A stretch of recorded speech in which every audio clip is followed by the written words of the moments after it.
Yo les gars, c'est Moon, j'espère que vous allez bien. On se retrouve avec la partie 2 de Romain Molina.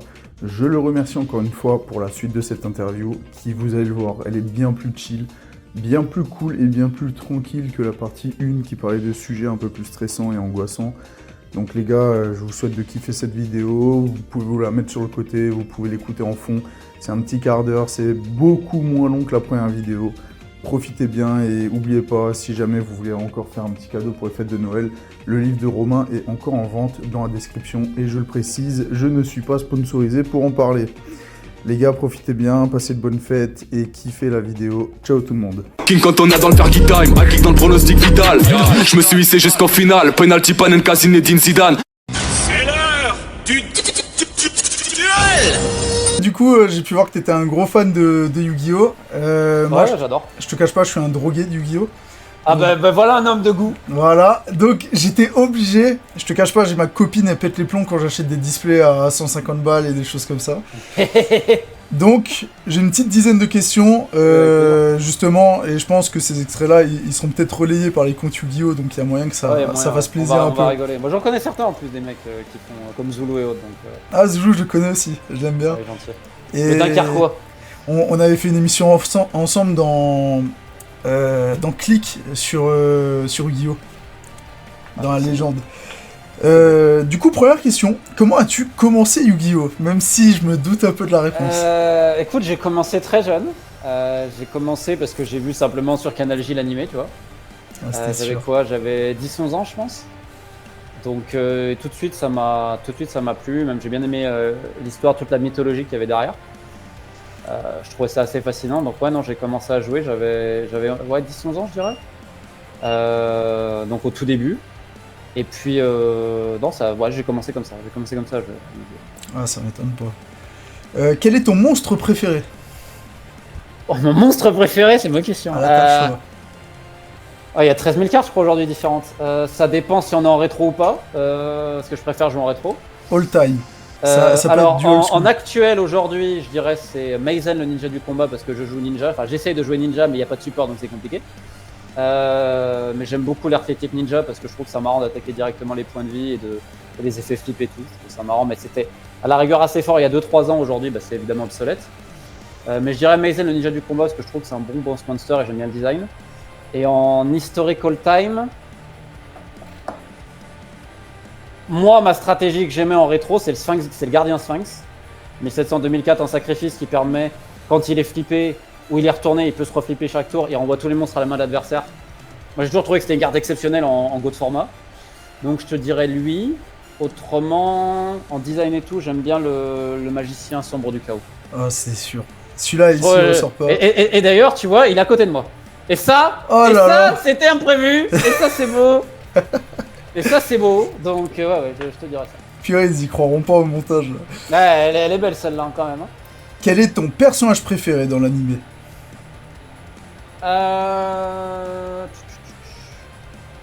Odion me tord de rire.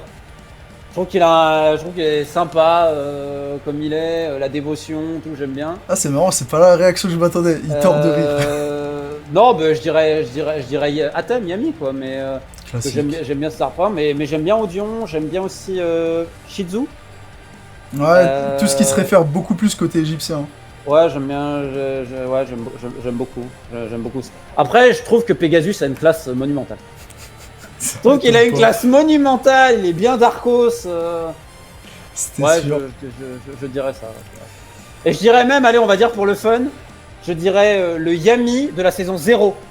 Ah, qui est ultra dark. Celui qui a les cheveux un peu en vaguelette là. Et qui commence à tuer tout le monde avec des. Parce qu'attends, la saison 0 qui est sortie uniquement au Japon, je crois. Ouais, elle est dark. Hein. À base de brûlures, de vodka et de choses comme ça là. Mais en même temps, à la base, c'est ça. Parce qu'à la base, c'est pour. C'est pas un jeu de toutes sortes en fait. C'est vrai. À la base, c'était ça. Je te dirais à thème. Je trouve que le personnage est vraiment, vraiment sympa. Quel est ton deck préféré?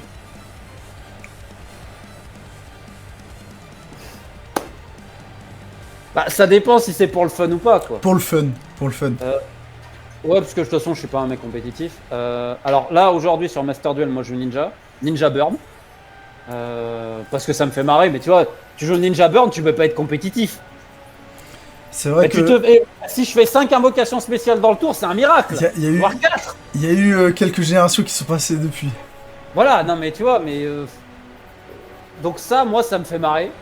Parce que j'aime bien les designs. Si Samouraï, ça m'aurait fait marrer, mais j'ai jamais vraiment joué. J'aime Et en bien aussi celui-là. rétro, j'aime bien tout ce qui est contrôle. Alors, pour le fun, j'aimais bien les trucs Amazones. C'est nul, hein? Non, ils ont du flow les cartes. Je vois de quoi tu parles. Mais on est d'accord. Non, elles ont du flow. Elles sont pétées au sol, mais elles ont la classe. Ouais, mais elles ont des effets sympas. En Ah, je rétro, suis d'accord. pour le fun, c'est cool. Et après, je te dirais, bon, la dynamique du chaos, elle est bien. J'aime bien ça. Les bêtes cristallines, c'est sympa. Seigneur Lumière, c'est sympa.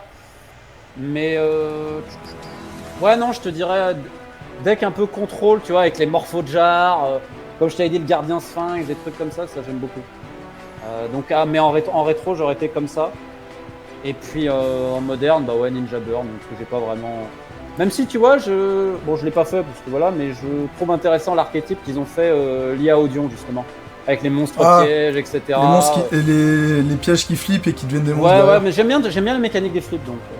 Ouais, je suis vraiment pas compétitif comme mec. Hein.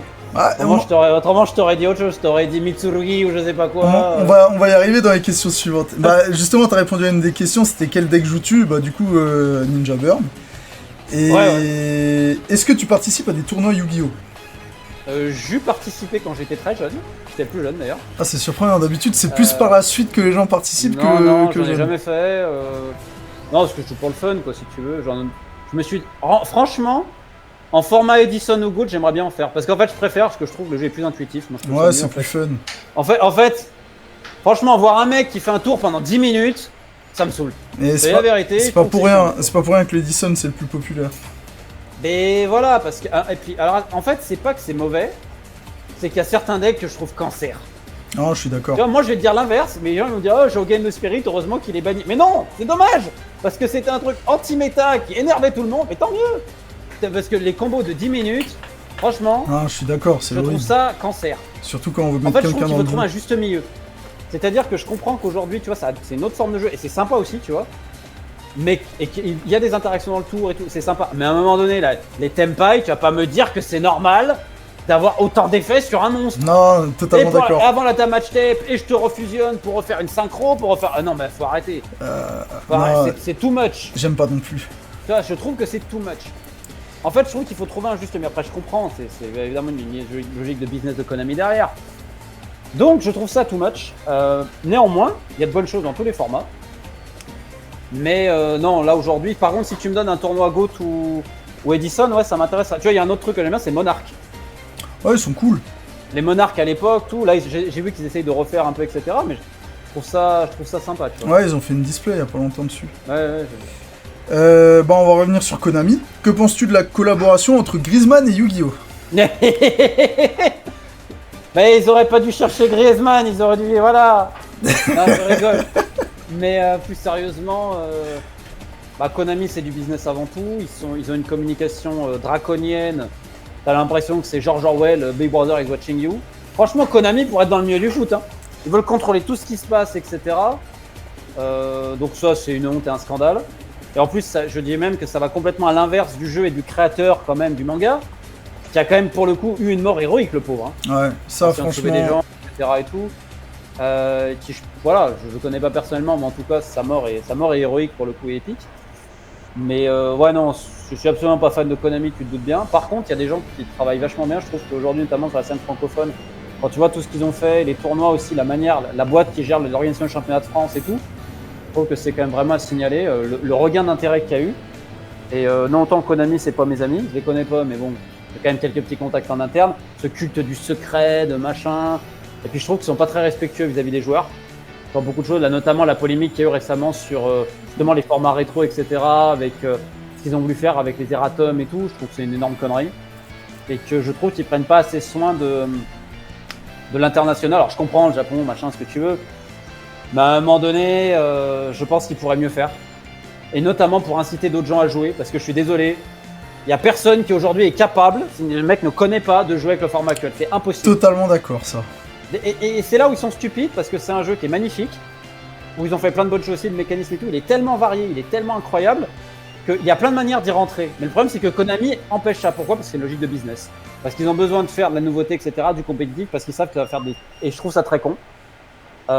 Et c'est là où, par contre, il faut rendre hommage, tu vois, des mecs qui sont pas de chez Konami, mais des mecs comme Zulu, des mecs de Konami Europe, de la manière dont voilà, certains tournois sont faits, même le championnat de France et tout, la manière dont c'est fait, même ce qu'ils ont fait récemment avec la Japan Expo, tu vois, tout ce qu'ils essayent de faire. Je trouve qu'il y a des gens quand même qui se donnent et ça a redonné quelque chose, je pense, à la licence, mais ça a toujours été très populaire au final. Zulu. Quand tu vois tout ce que ça apporte au niveau social, non, mais parce que réellement le fait de jouer, tu vois, de pas être que sur des écrans, le contact, le partage, le jeu, tu vois, dans un monde qui est de plus en plus solitaire et dans l'individualisme, je trouve que c'est magnifique. Bah, ça va pour d'autres jeux de TCG. honnêtement, le passage avec Zulu, quand il a essayé de refaire les monstres en 3D et tout, et qui lui ont fait sauter, c'est non. C'était trop triste. C'était vraiment. Et c'est non. Il avait réalisé notre rêve et. C'est une honte. Dommage. Tu vois, ça c'est de l'irrespect juste pour du business, tu vois. Donc c'est Micmac. Un jour, il faudrait que je fasse une vidéo Micmac Konami, tu vois. Ça pourrait être bon, ça. Ouais, j'avoue, ça pourrait être pas mal, ça. Ça pourrait être bien. Est-ce que tu joues aux applis Yu-Gi-Oh? Master Duel, juste. Ah, tiens, c'est marrant. Lynx, j'ai jamais vu. Moi, j'ai que Et Duel après, Links. mais si il y a quelqu'un qui connaît une appli pour jouer sur des trucs un peu rétro, ça m'intéresserait. Que je connais pas. Mais ça m'intéresserait parce que voilà, j'aime bien, tu vois, sur Master Duel, mais comme je te dis, là, les Tenpai et tout, ils sont gentils. Déjà, œil de serpent. Snake. J'arrive à m'en sortir à peu près contre eux parce que justement, vu que moi je tape directement les points de vie avec Ninja Bird, bah en fait, le mec il connaît pas et s'y attend pas, tu peux le surprendre. J'avoue, ça peut contrer ça. C'est comme Labyrinthe. Labyrinthe, j'arrive à peu près. Des fois, j'en gagnais quand même un petit peu. Mais Tenpai, tu gagnes comment?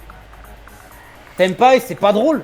J'avoue que là, Snake Eyes, c'était pas drôle. faut que tu rentres dans un autre format là. Et Flamberge et machin. Eh oh, c'est 50 000. Ok. Et je sais pas, à un moment donné, il sort des cartes trop cheatées. Il y en a pas mal en ce moment là. Non, mais attends, moi, celle que j'ai trouvée complètement cheatée, comment elle s'appelle déjà? La Lien 2 là, qui te bannit 2 quasiment. Oh, je l'ai vu dans une vidéo il y a pas longtemps. Mais non, mais c'est pas jouable, ça faut arrêter. Elle tabasse, C'est too hein, et elle demande pas grand chose. Exactement, tu vois, je trouve ça c'est tout. Oh, j'ai plus son nom. Bah, du coup, la question suivante, tu m'y as répondu en me sortant le magicien noir du chaos à côté de toi. Ouais. Est-ce que tu collectionnes les cartes Yu-Gi-Oh? Pas vraiment, mais j'aimerais bien. J'en ai, tu vois. Je veux pas non plus, mais ouais, j'aime bien. Après, comme je te dis, si j'ai à jouer, je préfère jouer sur des formats un peu plus anciens parce que c'est plus fun, plus intuitif. Surtout en fait, quand t'as pas l'esprit compétitif, tu vois, à ce niveau-là. Bah, surtout en dehors de jouer, juste la collection des cartes. Ouais, j'en ai, ouais, pas vraiment, mais un petit peu, ouais. Ok. Un petit peu, ouais, tu vois. C'est pour ça que là, je suis content, ils sortent le Retro Pack 2 en novembre-décembre. Oh, ça c'est Et, pas mal. Moi j'aime bien ces trucs-là. Ben non, mais il y a le Gardien Sphinx, donc je suis content. Même si moi j'aimais bien aussi les agents du jugement à l'époque, ça remonte. Hein. Bah, ils avaient fait un les package. premiers. Ils avaient fait un Non, il package. y a un autre truc que j'aimais bien à l'époque, c'est Protecteur du tombeau aussi. Ah, il est bien lui. Comme ça Visuellement, il est sympa. Ouais, puis les effets de l'époque, ils étaient cool aussi. Il y avait beaucoup de flips encore. Moi j'aimais bien la mécanique des flips. Et enfin, la dernière question, et ensuite je te laisse tranquille, je t'ai déjà pris beaucoup de temps. Ne t'inquiète pas. Quelles sont tes attentes concernant la suite de la licence? Moi, je pense à un peu de la VR, mais qu'est-ce que toi t'en penses? Bon, j'aimerais juste que Konami s'occupe un jour des mecs qui jouent, tu vois, des gens qui jouent. Ce serait bien, tu vois. Rien que ça, ce serait bien. Et notamment qu'il faut de tout, et je comprends, et c'est top qu'il y ait le compétitif, et là il y a les championnats du monde dans quelques jours. À Paris, tu vois, c'est génial. Et je trouve que ce qui est beau, et moi c'est vraiment ce que j'aimerais, c'est de montrer aux gens. Bon, déjà aujourd'hui c'est un jeu pour adultes, c'est pas un jeu pour enfants. Ah, clairement, c'est pas un jeu mais pour déjà enfants. même à l'époque, tu peux être, on va dire, enfant dans la puberté, adolescence, et commencer à jouer sur les formats d'avant. Mais déjà, si t'es entre guillemets pas très éclairé, t'y arriveras pas. Ah oui, ça C'est c'est quand même clair. stratégique. Et qu'en fait, moi ce que je trouve beau et ce que j'espère pour la licence, c'est qu'elle continuera à créer du lien social. Tu vois, on parle des fois de plein de choses, mais des fois, faut pas oublier les bases de la vie. La vie, c'est aussi le partage. C'est le jeu, c'est s'amuser. Et c'est ce que ça permet. Donc, et je pense que ça, il y a le business que tu veux, mais il faut jamais oublier ça. Pour moi, c'est le plus important. Et j'espère que Konami n'oubliera pas. Et notamment pour inciter certains joueurs à revenir ou à jouer, c'est important de valoriser tous les formats. Et il n'y a pas que le format compétitif actuel, qui est un type de Yu-Gi-Oh! Qui est très bien, mais il y a les autres. Parce que si tu veux que les mecs ils arrivent dans ton format actuel, ils ont besoin de rentrer par quelque chose. Et excuse-moi, ils vont pas rentrer par Tenpai et Snake Eyes. Bah, Ou Mitsurugi. je pense Reveal. C'est qu'ils compliqué. ont essayé de faire ça avec Speed Duel, mais... Je comprends pas. Pourquoi ils s'embêtent alors qu'ils ont le Go Télédison? Mais c'est lunaire. Totalement d'accord. Pourquoi? Ils C'est avaient pour une déjà question tout. de- Je suis sûr, c'est pour une question de business. Bah parce Ils que ont les la sorte cartes, de les cartes elles sont différentes, donc du coup ils vendent plus de Et cartes. là, ils font le rush, je crois, au Japon, un truc comme ça. Mais à un moment donné, il va falloir arrêter. Si tu veux t'y remettre, et en plus, je trouve que c'est contre-productif en termes de business. Tu fais rentrer les gens par le Go Télédison, ils vont s'amuser, et il y en a qui ils auront toutes les bases qu'il faut. Parce qu'en Edison, ça commence à faire des vrais combos, faut pas déconner non plus. Hein. Mm. T'as des decks compliqués, t'as tout. Mais en fait, pour moi, c'est la seule plateforme nécessaire qui va pas te dégoûter. Parce que ouais, tu te dis, ah, super, je vais mettre Master Duel. Tu fais 2 duels, t'arrêtes. Si tu te dis, je me suis fait défoncer, j'ai rien compris. C'est pour ça, quand tu m'as dit que tu joues à Master Duel, moi je joue à Lynx, parce que c'est moins vénère au niveau du niveau. Ah, Master, je vais te dire, j'ai joué quand c'était quand il y a deux soirs, j'ai fait 3 victoires et une défaite. Franchement c'est pas mal, hein. J'ai envie de dire. Mais les mecs n'étaient n'étaient pas très forts. Il y en a un par contre, il m'a joué Tempai, bah j'ai perdu en un tour. Mais à un moment donné, j'ai dit, mais attends, mais tu peux pas avoir. Oh, faut arrêter, 15 invocations spéciales en un tour, non, c'est pas Yu-Gi-Oh! C'est chiant. Ouais, je suis Faut d'accord. arrêter, tu vois. Et non, avoir la damage step et machin, avant. Ouais, c'est too much, tu vois. Donc, surtout quand t'as envie de te marrer. Quoi. Et même, je trouve que c'est pas fun, mais en combi, je trouve que c'est too much. Donc, voilà, je pense qu'il faut valoriser tous les formats, et c'est ce que j'aimerais, pour notamment le lien social. Parce que je te dis, dans une société où il y a de moins en moins de liens sociaux, donc là, pour moi, c'est ce qui est le plus intéressant dans la licence, c'est ça. Et ça doit rester ça pour moi.